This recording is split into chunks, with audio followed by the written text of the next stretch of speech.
Hi, this is a net present value exercise 8-2. If you're not that familiar with net present value, you'll want to pay attention to this one. It's actually much easier than it looks. This is a company and they're considering purchasing a $27,000 machine that would reduce the operating cost by $7,000 a year.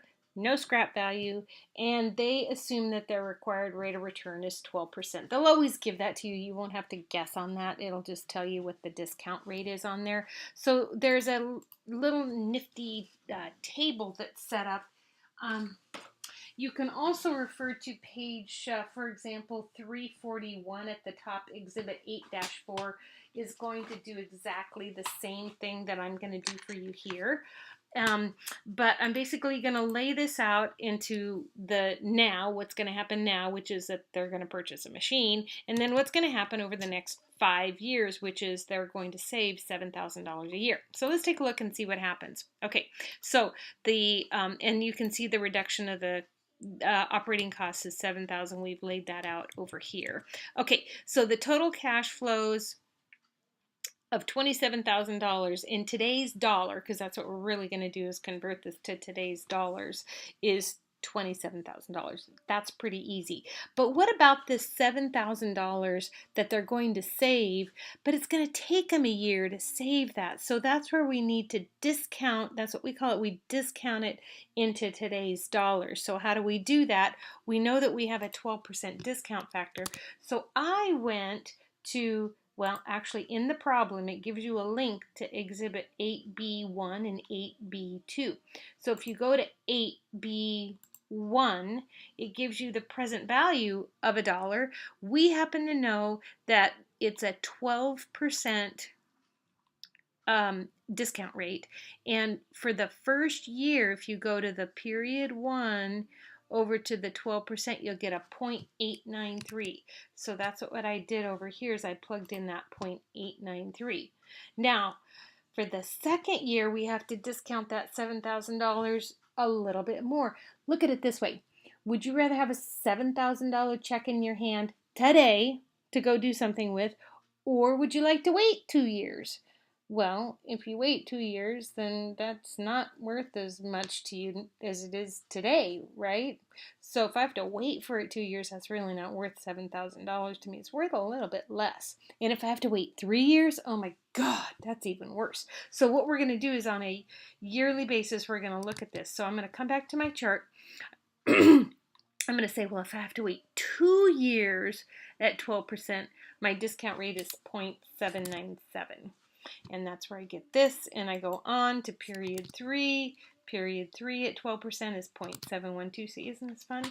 And then so on and so forth. So I did it for the whole thing. Then I take this $7,000, I multiply it times the discount rate to give me $6,251. That is my way of saying, well, it's the same to me as if you give me $6,251 today, or I can also wait a year, but then it's going to cost $7,000. Okay, so that's how we discount that. All right, because your time is worth money.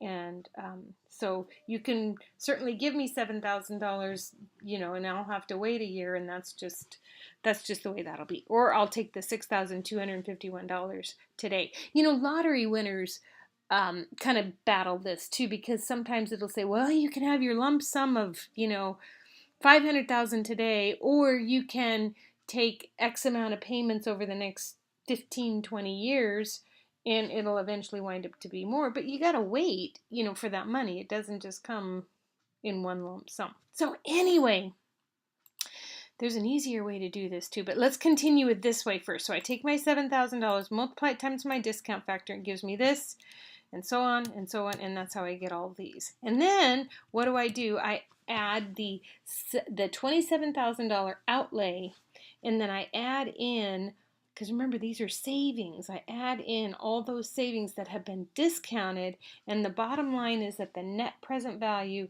is $1,767. That's how I find that. Okay? All right. So if you're not going to talk about the time value of money and you don't care about when you get your money as long as you get it, you can do this undiscounted method. And I think this kind of makes some sense to you here, is that your initial outlay is $27,000 for 1 year. You only have to pay that once.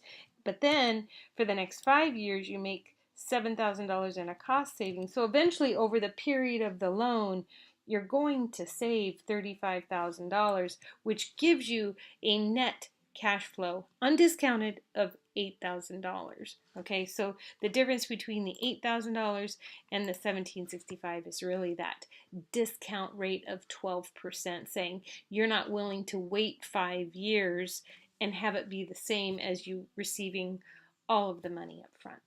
So I hope that helps you.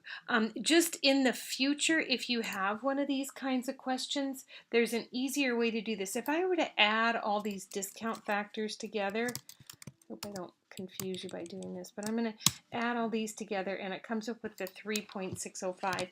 I can use the other exhibit, which is the 8.2, which is the annuity, and I know that I've got this for 5 years. I've got cost savings for 5 years. So if I go over here to the 5 years to the 12%, oops, so let's do that again. Oops, sorry guys. Let's go here. 5 years, 12% is 3.605, which is exactly the amount of doing it that same way. So I could actually take, check this out, I could take that 7,000 annual cost savings, multiply it times the 3.05, come up with the exact same number.